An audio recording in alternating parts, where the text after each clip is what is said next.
do it. Did that help? It did. Awesome. Okay, perfect. Thanks, guys. Thank you. Thanks. Yeah, so we are recording. Yeah, awesome. So we should be ready to roll. So before I introduce Kenner officially, my name's Tim Miller. I'm with Mountain Castle Soil and Water Conservation District at the very southwestern corner of Area 1. We serve Botetourt and Craig. So it's a lot of fun down here waiting for snow tomorrow, right? Just a couple of Zoom procedural things. We'll use the chat to question today, ask questions. And if we need to unmute yourself to follow up, well, I think we can do that fine. But let's just use the chat to communicate questions. And if they fit, I may interrupt Kenner and say, hey, I have a question. And if they maybe are better served at the end of the session, I can save them and ask them at the end too. So don't be bashful. If you don't not sure if it's the right time, go ahead and ask it. I got it, and you won't forget. So if that's clear, yeah, I'll introduce Kenner Ingram, who is the Urban and Community Forest Specialist in the Potomac Work Area for the Virginia Department of Forestry. Kenner grew up near me, right, in Roanoke. Hiking, hunting, fishing, canoeing, camping. Basically, if he could do something outside, he would. He went to Virginia Tech and graduated with a major in conservation and recreation management and a minor in forestry and urban forestry. Go Hokies, for my hat today. He worked for the Virginia State Parks out of college, then switched to the Department of Forestry 3 years ago. Is that right? 3 years? Cool. So Kenner, thanks so much for doing this and take it away. Yeah, so as you said, my name is Kenner Ingram. I work for the Department of Forestry. I kind of cover Prince William County, Loudoun and Fairfax, that's kind of my work area. We as well are waiting on snow, just like probably every single person in here. Maybe we will get enough so that we will not have school on Monday. And so I'm just kind of here. I don't really have anything planned per se. If you guys have questions, I've got some tree cookies in here, and I've got some worksheets that I can pull up on the screen if I can figure out how to share my screen.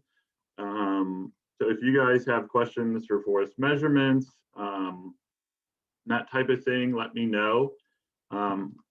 If you guys would like for me to just kind of go through the PowerPoint that I have for that, I can do that.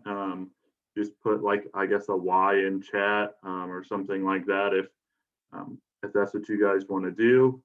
And if nobody has any questions, then I guess we'll just do that anyway. I apologize if my dog is barking in the background. My wife is on her way home from the grocery store. So if you hear my dog going crazy, that is why. So I will try to figure out how to share my screen. If anybody knows.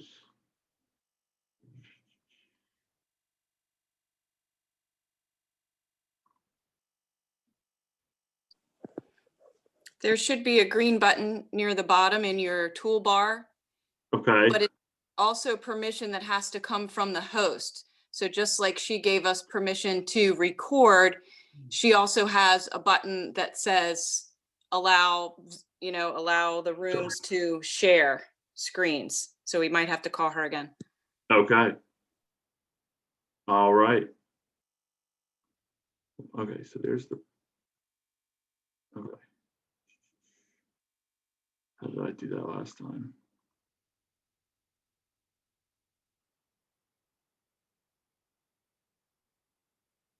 I don't remember how I asked her. I can ask her. You want me to ask? Oh, here we go. I got it.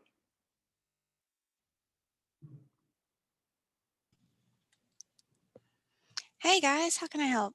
Hello again. Can I share my screen? You absolutely can.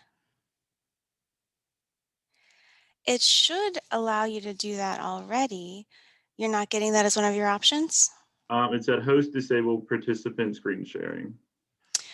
Oh, okay. Well then, I will need to make you a co-host, I believe. Back in the main room, you have slightly different options. So when you go back as the host, there's a security setting that says allow participants to share their screen. You might have to go back in the main room and click that. Thanks, Karen. Technology is fun. I'm going to pop back, and Karen, I'm going to make you a co-host then, and it should Okay. allow you to do that. If not, give me another ring, and I'll come on over. Okay. Thanks, guys. Thank you so much.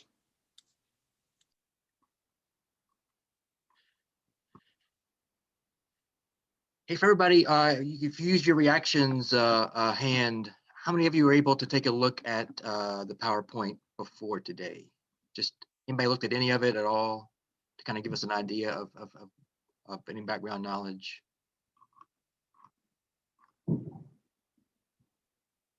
You can smile, you can clap, you can. It's going to be no fun if you just have to listen to us talk.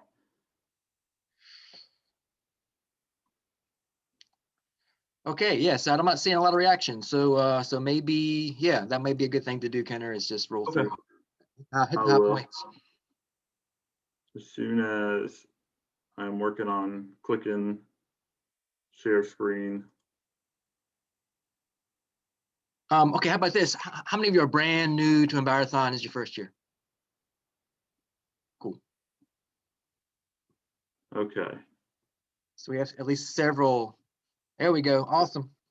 All right. Can you see that? Yes. All right. So. All right. So I will go through this guy. So if you guys have questions, just let Tim know. Send them in the chat. I'll stop and answer the questions. I can't see the questions. So Tim, if you just let me know whenever they pop up. So we're just going to kind of go over the intro to forest measurements. Why do you do it? So something else about these PowerPoints, and if you guys ever see me in the future, all of these pictures that you will see, I have taken on the job. I try to use my own pictures just to kind of show the different parts that we have across our state. I've worked all across the state with state parks and with the Department of Forestry, but all of these pictures I have taken or gotten firsthand from like me once removed from a friend or something. So this one is in Rappahannock County. So why are we going to measure trees? There's a whole bunch of reasons to do it. If you have a property and you're looking to sell timber, if you just kind of are interested in the science of how are they growing or how is a whole stand growing, to gather data about a particular tree. In Virginia, we have a big tree program where we go out and we measure the biggest of a particular species in the state. And then also just kind of to help with other management decisions. And that can be stand health and things like that. There's a few different standard measurements that we see. Age, height, total height, or merchantable. Merchantable would be to the point where you can't sell that tree for a log anymore, or where you can't get any more money out of the tree. When you start getting to the little branches, when things start kind of, you can't get boards out of it, and it's just kind of cruddy, not straight wood. Diameter at breast height, which is DBH. That's how big around the tree is. Your stand density or your stocking, your basal area of stand, which is that is kind of related to the next one, the wood volume, in order to determine just how much is there and how much are you going to be able to get out of the stand. There's several tools that we can use, and I have some of them sitting here next to me. An Increment Bore, which I forgot to grab out of the truck, a Billmore Stick, which you may have seen before, one of these guys, and if you guys have questions on how these are used, I found some worksheets online that we can go over, and a clinometer for height and slope, which looks like this. And then a prism, which just is a piece of glass on a string, more or less, right here. And then a diameter tape, which is probably the most frequently used in my toolbox as far as things that I use for just kind of measuring stands. Pacing is also important. It provides a good estimate of distance without using a measuring tape. It varies for each individual, and it's helpful to know how many paces make a chain. I don't know why we use 66 feet as a chain. I'm sure that there's a story behind it. I just don't know it off the top of my head. But many forestry measurements that we take, we use a chain for. And so your pacing, so like a right step, left step. When you put your right foot down again, that's one pace. So in this little picture that I have, turkey feet, go Hokies, you see that this would be 2 paces. This down here is 1, and then this up here would be another one. That's your pacing, and you can get that by measuring a defined distance. I would do it as one chain. Walk the distance using your normal walk, counting every other step. Divide the distance walked by the number of paces. And then down here is your example. We did this in college when I was at Tech. And mine is like 10.66 paces equals 1 chain. And I do that every now and then, and it's still pretty much the same distance. Here's your Billmore stick. This picture is a little tough to see. Again, I have a worksheet that we can look at that might show up a little bit clearer. But these are kind of cool. They have a few different ways to measure stuff. You can measure diameter on them, you can measure height, and you can also get some timber volume from them. They're not really used a lot in the field. They're not as accurate. And when there's money on the line, you want to be as accurate as you can be. So again, here's some advantages and disadvantages of using a Billmore stick. It's inexpensive. It's very easy to learn, lightweight. And again, one tool does several different things. And it's not super practical in a large area. And it's not as precise. And then if you guys this will show you, and I have several of these videos for the different tools to show you how to go about using the different ones. This person put out a lot better videos than what I am able to do myself. So if it's not broken, let's not fix it. Again, this is important when doing this to determine merchantable height, which is where you're going to stop making money off of the tree. Remember to stop measuring at the first fork in the tree. Above this usually is unsuitable for lumber. And again, this video will show you how to use a Billmore stick for diameter. And most of these are just going to be, look at this video. But for calculating saw timber volume, basically it's like looking at an Excel spreadsheet.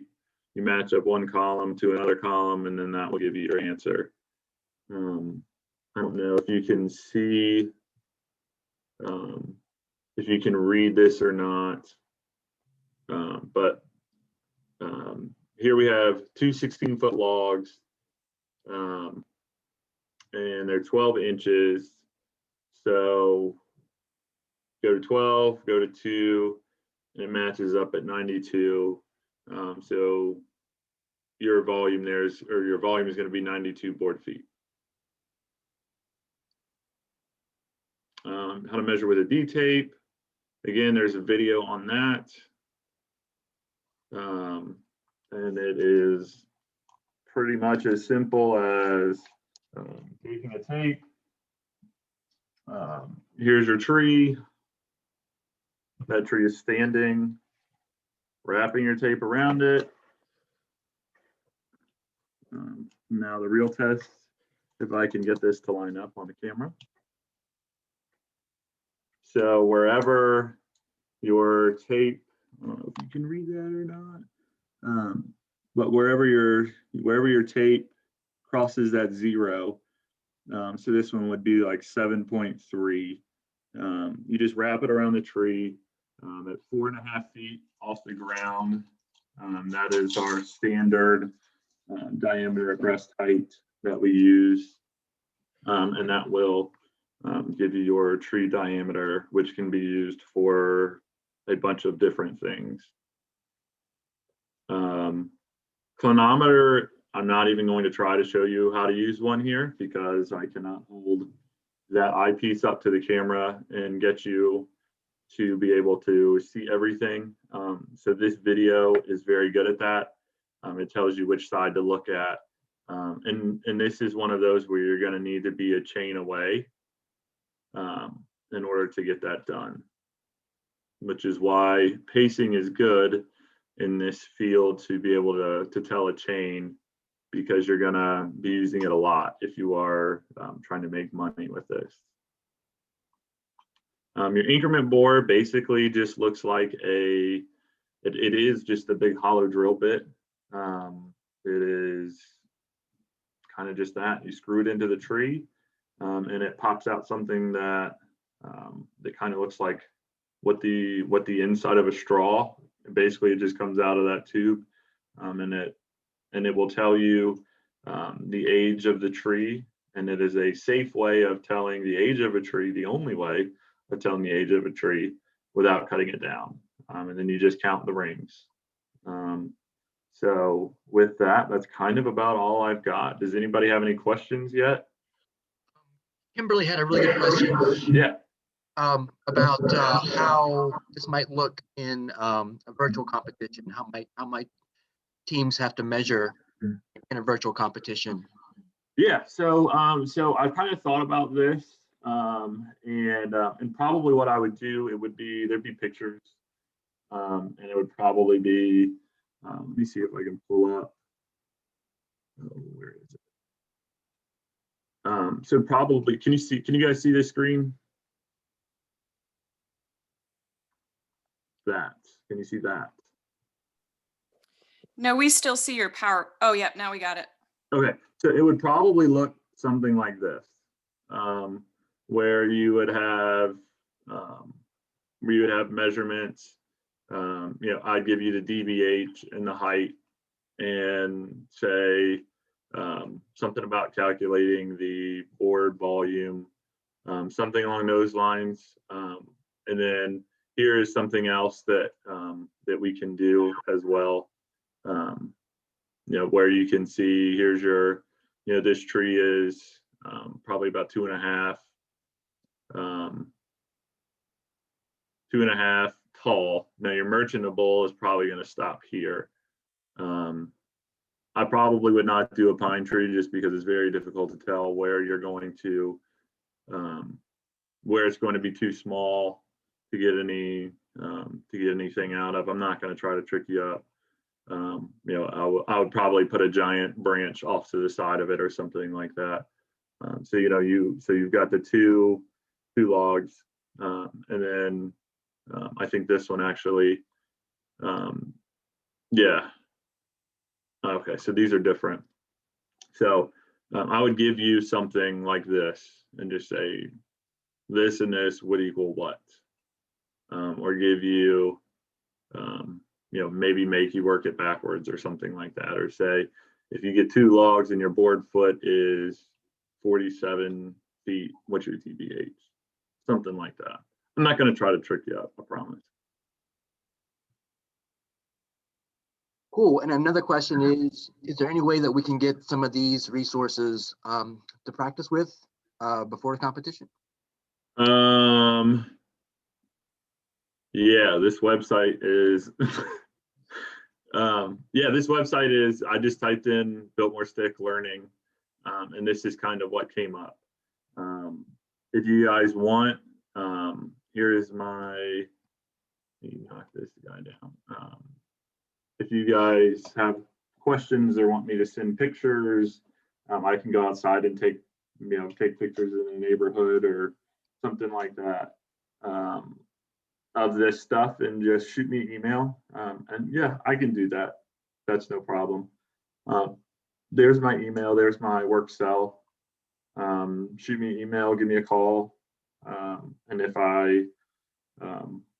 I'll probably just kind of give it a few days, maybe Tuesday or Wednesday of next week, and then just kind of send out one big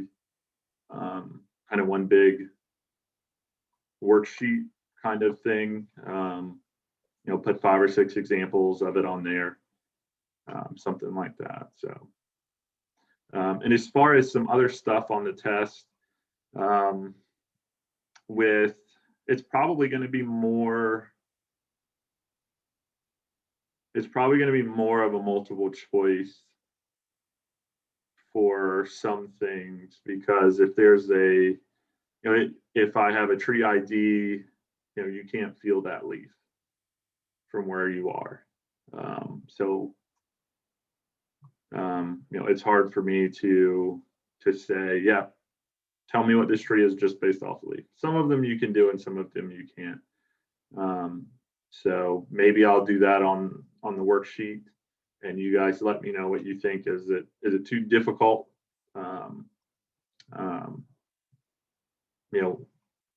What would you guys need, I guess, to help out with that? The test, part of the test will probably honestly be from this past year. And then part of it will have to be reworked, just given the circumstances, and that's fine. I've got no problem with that. Just let me know what you guys think would be best. I know there's a couple teachers on here. What do you guys think would be the best way to go about this for the students?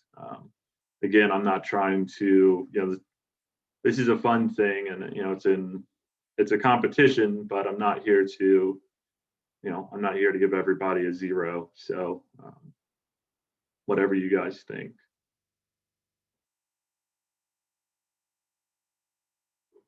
And Joshua, that's a great question. If we could compile, additional resources to send out to the participants from today, I think that's certainly something we can do. Yeah. Small things that'll be useful, because it is a very different year with the virtual piece. Mm-hmm. And the one thing that I we all regret the most is that not having that hands-on.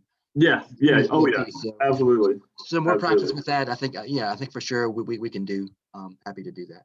Yeah, and they may be doing that across the board for this today. I don't know if they're gonna grab everybody's PowerPoints, but certainly when you get back to the main room, mention that, and I'll do that too to Stephanie, and say, hey, let's, if people are showing PowerPoints, let's send those out in an email or something. Or if you guys want this email or want this PowerPoint, you guys can feel free to email me too. And get this. I've got no problem sharing this with you.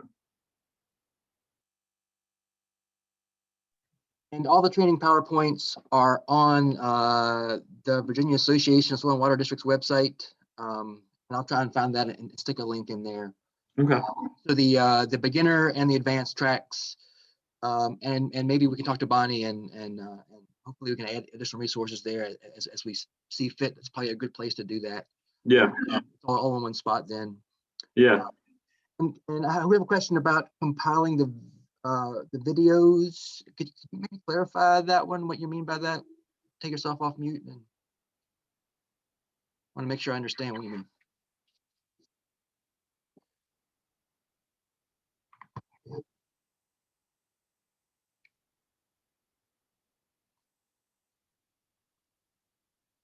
Or type it into chat. Or that. So the videos in the PowerPoint, they should be clickable links. I tried them all before I posted it in the Soil and Water.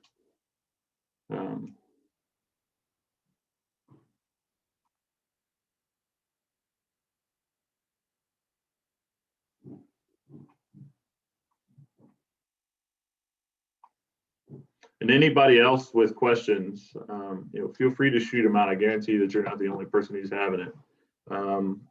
There will be no judgment from me, no judgment from anybody else in here. Feel free to shoot them off. It's going to be a lot better than sitting here in silence. I promise you that.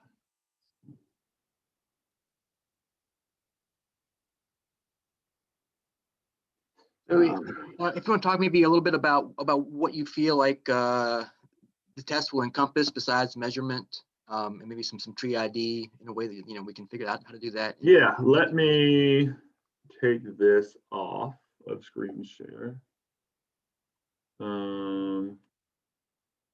Okay, so, and the reason I did that is because I will pull up the test. Okay, so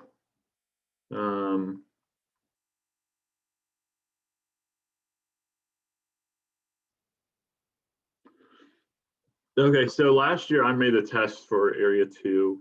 I'm probably going to be doing it again this year. So the test consists of some kind of basic biology of trees, how they function as an organism, not necessarily how they, well, I guess that, kind of how they breathe and eat and move things around the tree. There's a little bit of stuff on there about tree structure. And what I mean by that is, what do you call the top of the tree? What do you call the bottom of the tree? How does a tree get its energy? There is a little bit about the root system, and try not to give away too much. And then there's some other stuff that's not necessarily just specific to a tree. There's several different things that you can answer for that. And then there are some stuff where it says, given a certain setting, your forest looks like this. What are you going to do? So if you're looking for, like a shelter woodcut or just a thinning, that type of thing.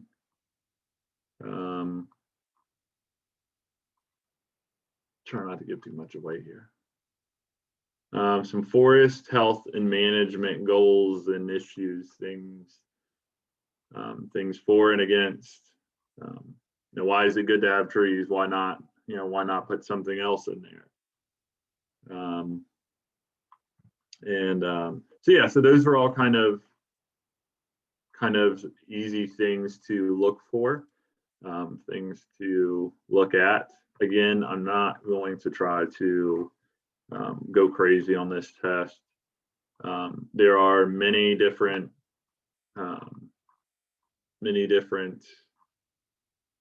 ones that will have like list 3 out of 4 or list 5 of this. So there's a lot of partial credit stuff on there too. Yeah, I saw that there's something about tree ID. Sounds good. So with tree ID, let me see if I have any PowerPoint. I'll kind of talk about it now. So tree ID, the most important thing when you walk up to a tree that you're looking at, the very first thing to look at is, other than the form of it, is it a tree or is it a shrub, is going to be, is it, that part of it is fairly easy to tell, the tree or shrub. And then you've got, sorry, I'm trying to find this. Thought I had a PowerPoint on it. Tree ID. is going to be, is it a is it opposite or alternate? So here is, all right, I have a PowerPoint on here. So we will go through this. I will share the screens again. Hopefully you guys can see that. Can you guys see that?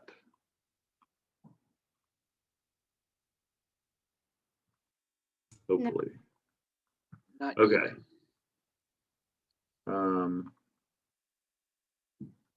There it comes. Okay, there we go.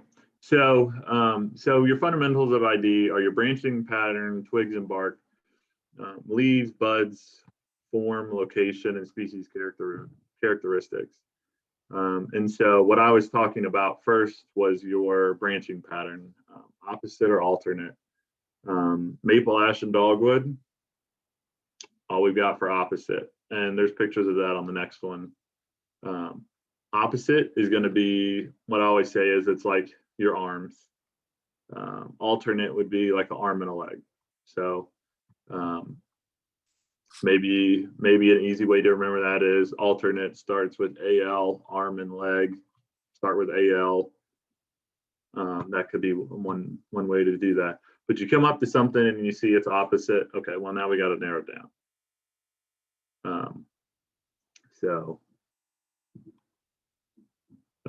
Trees have their own set of ways to kind of to tell you what they are. Trees can hybridize. I'm not going to give you guys any hybrid trees. That would be ridiculous. And so for this specific setting on this test, you won't necessarily need to know the shade tolerance, where they grow, how they'll grow. For our test purposes, I mean, everything you're going to get is going to be native, and that's whether we're doing this here online or whether we're doing this in person. Knowing your native species is very important. With that, you will learn how they grow.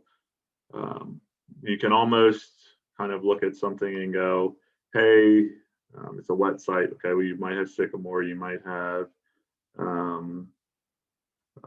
black gums, you might, there's certain trees like certain things. That one's not really. So now onto your leaf types. So you've got your simple leaves or your compound leaves. So your simple leaves are going to be one leaf per petiole, which would be this guy right here. This is your petiole, and then on these compound leaves, it's like this. So your simple leaf is going to be your oaks, your maples, your dogwoods. Majority of our trees are going to be simple. Your compounds are going to be like your locust trees or your walnut trees or your tree of heaven, things like that. Again, we have the opposite alternate. It's the same as it is for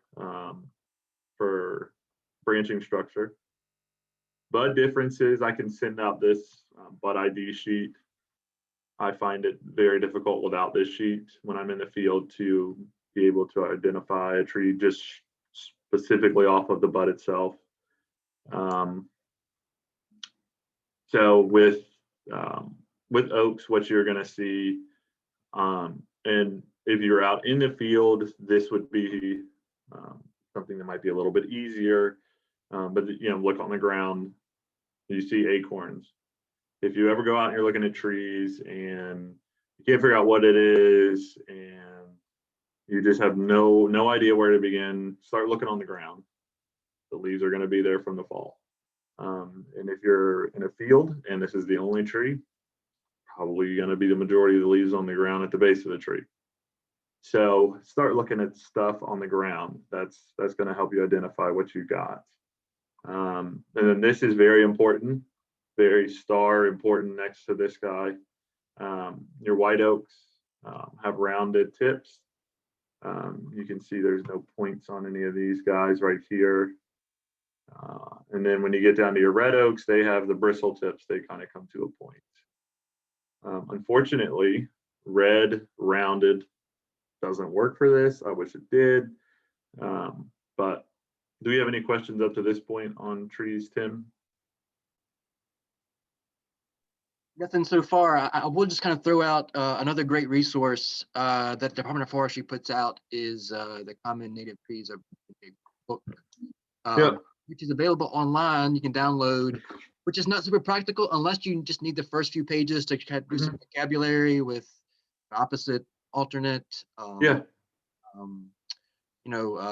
simple compound, that kind of thing. If you need one, either coaches or individual students, reach out to your local soil and water district. They may have some you can borrow. Even though it's winter, right? Like Kenner said, there are leaves on the ground. There are also conifers out there that you can use to kind of get the dichotomous key figured out. Yep. Really great dichotomous key in the front. That's great practice. If not for this year, at least down the road in future environment in the field. So great resource. Yeah. The dichotomous key, for those in area 2, in person, we will probably just about always have one of those questions on there. Learning how to go through that is very, very, very useful with tree ID. And Tim, that's fantastic idea to start with the conifers, because there's really not a whole lot of them, and it's pretty easy to tell what they are. So these are our oaks, your hickory. This is really kind of getting down into the nitty gritty detail here. I'm not going to ask any of you guys to identify a tree based off of a picture like this. But these are things in college that they would, I'm going to say, expect us to know. We should know. So little things that when you're in this long enough that you kind of you can pick up on, and I go out and I'm like, okay, this is definitely an elm. This is one of those where it might be difficult for me to identify without being able to touch the leaves, because sandpaper, leaves, and elms, they just go together. And then you start looking at the zigzag branching. I'm probably not going to ask things, I'm try and make it a pretty simple trees. I'm not going to try to throw any giant loops. Here's your pines. These guys in our state are pretty easy. We really only have these guys plus loblolly in a natural setting. Your Virginia pine, you're going to have 2 needles that they twist around each other. And something else, when you go out and you start looking at these trees and you come up to a pine tree and it just looks ugly. I mean, just ugly. I don't even need to look at anything else, and I can just tell you that that's a Virginia pine. So the more you kind of go out and you do this, you'll pick up cues about different trees. Clues about their location. Again, this isn't going to be as important on this test for this year, but if we were out on a site itself, this kind of stuff would be important to know. And again, this is one of those, you go out, tree ID, really, you have to do it. You can't just look at a book and go, yep, I got this, I'm going to go out in the field and I'm just going to know it. It doesn't work that way. You have to get out in the field with the book and go for it. Also, Tim mentioned those books in your soil and water district, having them. If you talk to your local forestry office as well, anybody in area 2, shoot me a message. We could probably get something worked out for you and get you guys at least 1 book, maybe 2. So yeah, reach out to your soil and water, reach out to your local forester, and that's as simple as just Googling forestry, Fauquier County, forestry, Prince William County, forestry, Botetourt County, something like that. And then this doesn't really have to do with your tree ID, but in an area, if we were having a test in an area that where the field is going back to a forest, if you know the trees that are early successional species, then that will help you to narrow down what trees are there or could be there. That might be kind of about it for that. Yeah, and you're going to see the same trees in the same areas. You're not going to go out to California and see the same trees you got here. In Virginia, generally kind of across the state, we have the same trees, but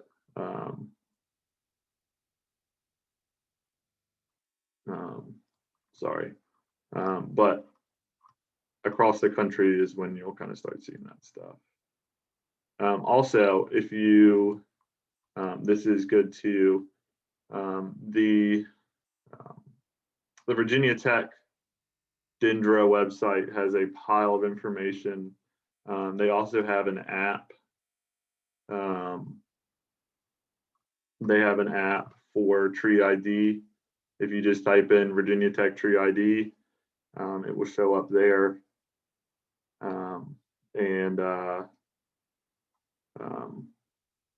So you can kind of work through some stuff there. It can narrow it down to your location, but also it can give you some kind of crazy things. So, if you take that out in your book out, they're both going to kind of ask you same questions. You're going to kind of go through the dichotomous key on the app and in the book. So if you do both of those, you can probably get pretty close. And if you guys have any questions on stuff, I go out to landowners and work with them all the time. And in fact, one I had a lady and she was like, I know that this is a red oak. I know it is. I know that it's a northern red oak. And she said, but I can't figure out how to get there through the dichotomous key. So if you're running into something like that, shoot me a message. I'll help walk you through the dichotomous key and we'll get it all figured out. I'm here to help. I'm a free resource. I'm not going to judge anybody by any questions or emails or anything. So yeah, if anybody has any other questions, feel free to shoot them out. If you've got questions about the test, feel free to shoot those out. That I cover everything and now you know everything. Already. We did have a request, maybe if Kenner could include that PowerPoint he just showed on tree ID, maybe with the other resource. And we'll see if we can figure that. I think we can do that. Yeah. Yep. And I have a sheet that that's probably better than that PowerPoint that will help as well. That I'll probably send that out. And Tim, I can send you that and attach Stephanie to it. Again, other people here in the chat room, you guys can also feel free. If there's something that I've mentioned that you would like, and it doesn't get sent out, feel free to reach out to me. Again, I'm here to help. I am a resource. Not going to cost anything. I'm not going to, and somebody else probably has the same question or would like the same information. So see here one about how far, wide, and deep do tree roots extend. So that kind of, part of that depends on the tree itself and where the tree is. If you get a tree that's in a tiny little planted area, it's probably just going to kind of fill that up. If you get one, and what I mean by planted area, think about a parking lot and they have a tree planted in the middle of a parking lot. It's probably just going to kind of fill that area up. They can extend quite far down. Your pines tend to be a little bit narrower, a more narrow root system. But most of even with pines and hardwoods, And when I say pines, I'm talking your kind of more of your evergreen species. Most of the roots, the feeder roots, the ones where they're getting nutrition and all that kind of stuff from, that's all going to be right up close to the surface. This may not be the exact percentage. I'm sorry, I'm trying to remember Professor Weissman's class back at Tech. I think it's something like 85% of the tree roots are within the top 2 to 3 inches of the soil. And that's where most of the fine roots are. So that's where they're picking up water. That's where they're picking up nutrients from. So when you start thinking about damage to tree roots by driving over them or grading it when you're putting in a building, you can really see where that can do quite a number on a tree pretty quickly, because, if every time you go to sit down to eat, I take 85% of your food and you don't get it, you're not going to grow. You're not going to be healthy. You're not going to be happy.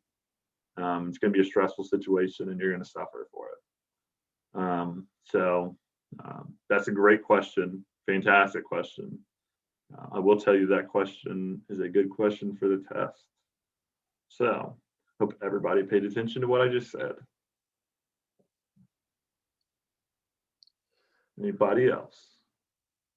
We have about 5 minutes left. If anybody has any pressing questions, feel free to ask either in the chat, or you can unmute yourself if you want. Actually, I have a pressing question. I'm not sure it's pressing. Go for it.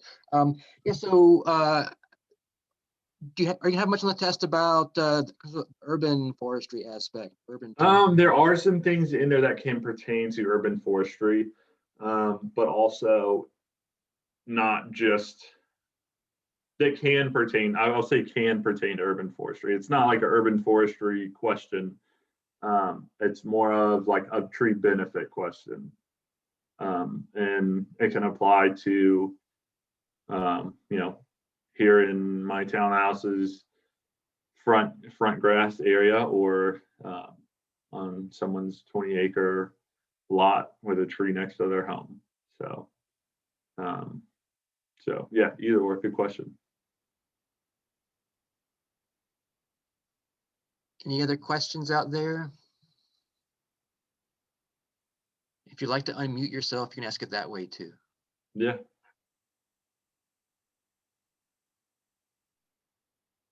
Wow, you guys are so smart. I'm expecting hundreds.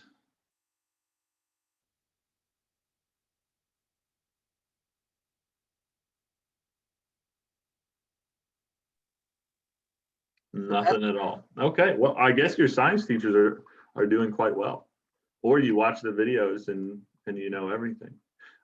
So what I will say is, on the more advanced side of things, which is kind of where you're going to get into the kind of like the silviculture and your stocking densities, and your like kind of your forest management goal things.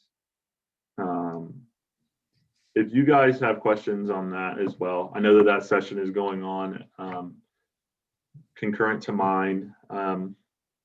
You can reach out to me, you can reach out to John. I have a document that I have created, that I have worked with other groups with, and hopefully they found it useful. That kind of shows, if you have an even age stand, these are some things that you can do. This is what an even age stand is. And what's nice about this document is all of the images in this document, they all came from the same website. So they're uniform, so you're not looking at an actual picture of the ground where you're not going to be able to tell what was done here. It's going to be an image that makes it clear what they're trying to do. And if you guys have an Envirothon team, if you're a teacher, and you guys would like to go over something like this, I don't know if you guys Zoom chat with your teams or not, but we can hop on a Zoom call and I can go over that with you guys. I can send you the document and we can go over it. Just let me know. So, Excuse me, I have a question. yes. Hi there, this is Linda Eanes in Cumberland. I'm like a new coach helping our Okay. school Well, teacher. welcome. Thank you. So I just wonder, like the actual test itself for the students, will it be divided up into like a intro, like a beginning and an advanced? No, I don't think so. Oh, okay. It hasn't in the past. Okay.